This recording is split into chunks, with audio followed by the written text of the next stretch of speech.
Bismillahirrahmanirrahim. Halaman 4. Wa mimma yata'allaqu bil basmalah minal ma'ani ad-daqiqah. Halaman 4 baris 1 2 3 4 5 6 7 8 9 10. Wa mimma yata'allaqu bil basmalah minal ma'ani ad-daqiqah.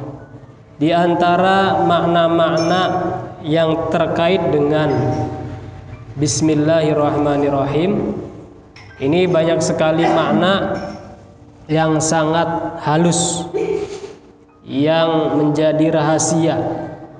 Janten basmalah eta seueur kandungan maknanya, hikmah dibalik basmalah eta. Makila ada yang mengatakan innal ba'a Allah, bahwa ba'na Bismillahirrahmanirrahim eta huruf ba'na keluar dari kalimat Baha'ullah yang artinya maha indahnya Allah.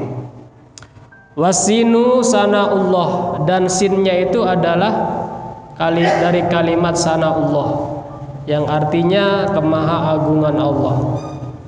Wal mimu majdullah, dan mimna nyaeta kaluar tina lafad majdullah anu artina maha tinggina Allah. Eta makna anu pertama.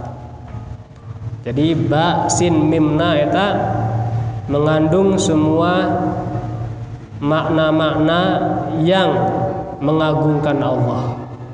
Wakila oge aya nu nyarios al-ba'u buka uttabi'in. Ba'na eta ya, diambil dari kalimat buka uttaibin, yaitu menangisnya orang-orang yang bertaubat. Wasinu sahwul ghafilin, dan sinnya nyaeta dari kalimat sahwul ghafilin, lalainya orang-orang yang lupa kepada Allah. Wal mimu maghfiratuhu lil muznibin, dan mimnya dari kalimat maghfiratuhu lil muznibin nyaeta ampunan Allah eta kangge orang-orang anu melakukan dosa. Janten makna yang kedua ini menggambarkan bahwa Allah Subhanahu wa taala zat yang mempunyai pengampunan yang sangat luas. Kalau kita mau bertobat kepada Allah ataupun kita yang lalai kepada Allah, itu akan diampuni oleh Allah. Wa qala ba'du sufiyah, oge ngucapake juga mengatakan sebagian orang ahli sufi, Allahu li ahli sofa. Kalimat Allahnya, lafad Allahnya di dalam bismillah eta li ahli sofa, diperuntukkan untuk orang-orang yang bersih hatinya. Jadi lafad Allahnya ini bisa masuk ke dalam hatinya orang-orang yang bersih, orang-orang yang suci.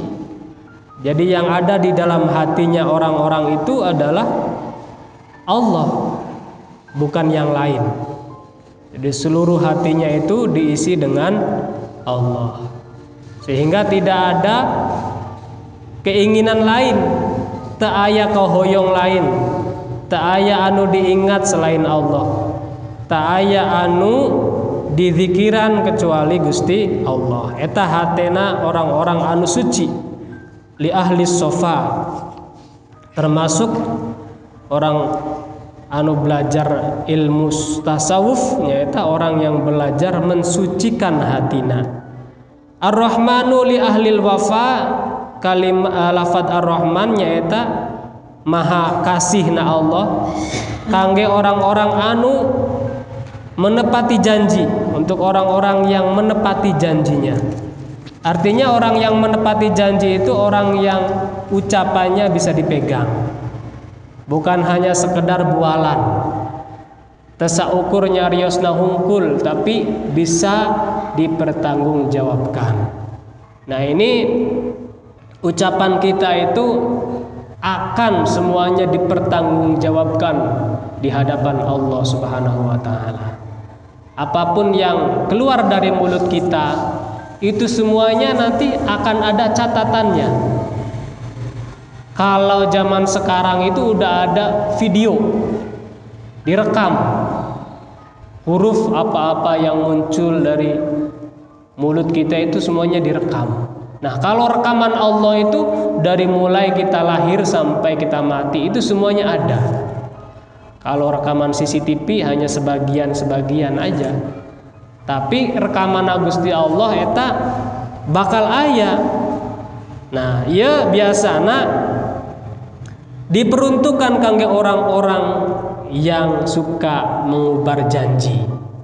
Janten artinya orang anu biasana mengumbar janji, terutama pemerintahan, orang-orang anu di kepemerintahan, janten naon wae biasana waktu menyalonkan diri itu memberikan janji-janji.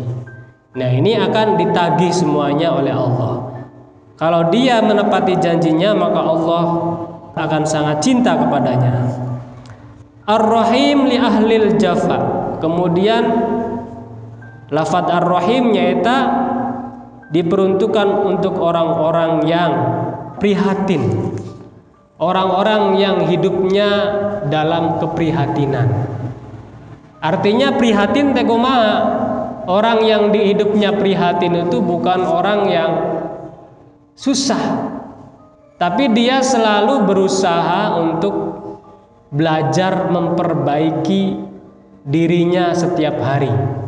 Karena tidak ada jaminan siapapun yang hidup di dunia ini akan selamat nanti di akhirat. Tidak ada satu orang pun yang dijamin oleh Allah masuk surga. Ya, tidak ada. Kecuali Kanjeng Nabi Muhammad SAW. Dan Kanjeng Nabi Muhammad pun masuk ke dalam surga, ya, itu bukan karena amal ibadahnya, tetapi semata-mata karena kasih sayang Allah, karena karunia Allah. Apalagi kita sebagai umatnya, manusia biasa yang banyak melakukan kesalahan, sering sekali melakukan dosa, kadang-kadang melakukan ibadah juga ceroboh, ini dan itu dilanggar, ibadah kita belum sempurna. Maka tidak ada jaminan bagi kita akan selamat nanti di akhirat. Oleh karenanya orang-orang yang prihatin ketika hidup di dunia selalu belajar memperbaiki dirinya, ini akan disayangi oleh Allah Subhanahu wa taala. Dengan kata lain, nyata orang-orang anu bertakwa ka Gusti Allah Subhanahu wa taala. Bertakwa teh dalam arti bahasana nyaeta orang yang selalu berhati-hati hidup di dunia. Ittaqi itu artinya berhati-hatilah. Berhati-hati dari siapa? Berhati-hati dari godaan setan, berhati-hati ya dari kesombongan dirinya. Setiap hari yang namanya orang bertakwa itu tidak ada yang namanya bangga diri, selalu mawas diri, selalu rendah hati, ya. Sehingga nanti kalau sudah seperti ini, orang yang bertakwa kepada Allah adalah orang yang tidak pernah merendahkan orang lain, mencaci maki orang lain, apalagi mengkafir-kafirkan orang lain, membid'ah-bid'ahkan orang lain, ya, menyalah-nyalahkan orang lain.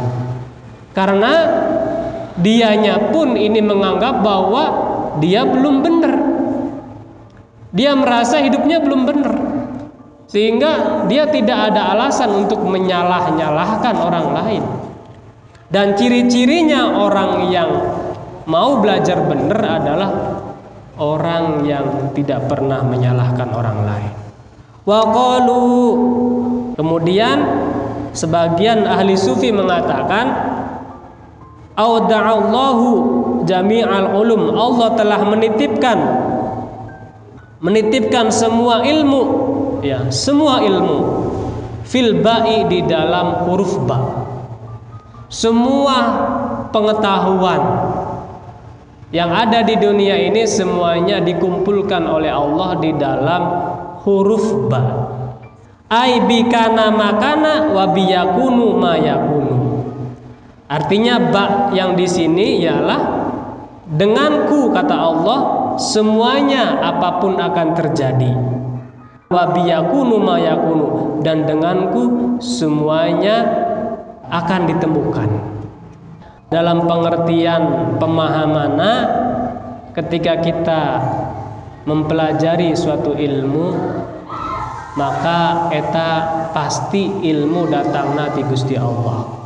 Sadayana ilmu, entah itu ilmu sorof, ilmu nahwu, ilmu tasawuf, sadayana eta termasuk jami'al ulum, datangnya dari Allah Subhanahu wa taala.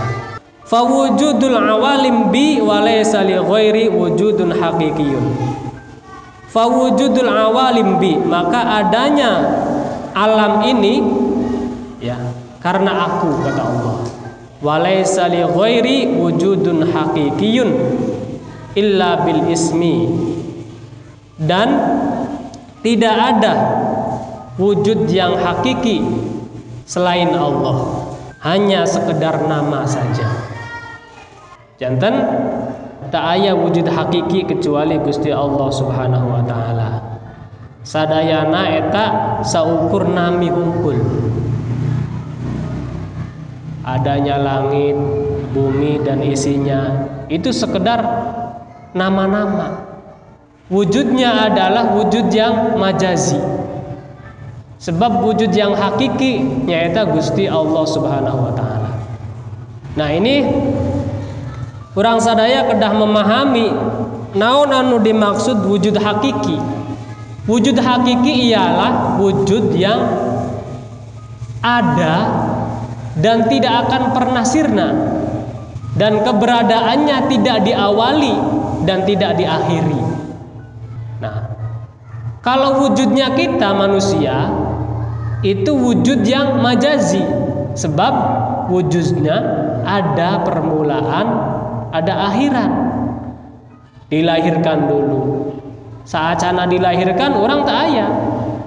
Oke, setelah maut orang oge tak aya. Oke, termasuk makhluk-makhluk yang lain, termasuk bumi, termasuk langit. Iya sadayana diciptakan ku Gusti Allah Subhanahu wa taala. Jadi adanya wujudul alam ia hanya sebatas wujud majazi, atau gambaran anu rada gampilna bahwa wujud majazi itu seperti bayangan. Bayangan pasti tidak ada, hanya sekedar bayangan.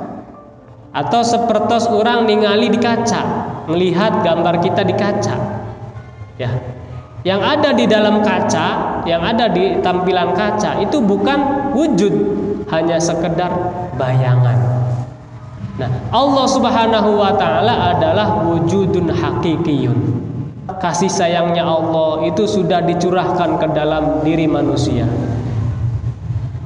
sehingga manusia mempunyai sifat kasih, sifat sayang, rasa cinta. Eta adalah penggambaran dari sifat-sifatnya Allah.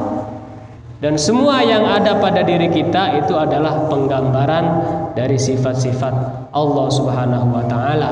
Tapi semuanya yang ada di dalam diri kita itu berbeda dengan Allah. Sebab Allah laisa kamitslihi syai'un. Allah tidak seperti apa-apa. Bapak-bapak majelis ta'lim anu dimuliakan Allah. Wa huwa ma'na qaulihim ma nazartu fi syai'in illa wa ra'aitullaha fihi aw qablahu. Dan ini sesuai dengan makna para ulama yang mengatakan ma nazartu fi syai'in, saya tidak melihat sesuatu, saya tidak melihat terhadap sesuatu illa wa ra'aitullaha fihi, kecuali aku melihat Allah di dalamnya, au qablahu, atau sebelumnya. Jadi kalau orang-orang yang tingkatanna atos tinggi, tos wusul ka Gusti Allah, tos ma'rifat, Setiap melihat sesuatu itu tidak dilihat sebagai sesuatu, tapi yang dilihat adalah Allah. Melihat orang kaya, bukan dilihat orang kayanya, tapi Allah yang dilihat sebagai zat yang memberikan rizki kepada orang tersebut. Melihat orang cerdas, bukan dilihat orangnya, tapi melihat Allah yang memberikan dia kecerdasan. Melihat orang cantik juga termasuk sama, tidak dilihat orangnya, tapi dilihat adalah Allah yang memberikan dia kecantikan. Sehingga tidak ada di dalam hatinya kekaguman kepada manusia, kepada makhluk. Yang dikagumi hanya Allah Subhanahu wa ta'ala sebagai zat yang menciptakan segala-galanya.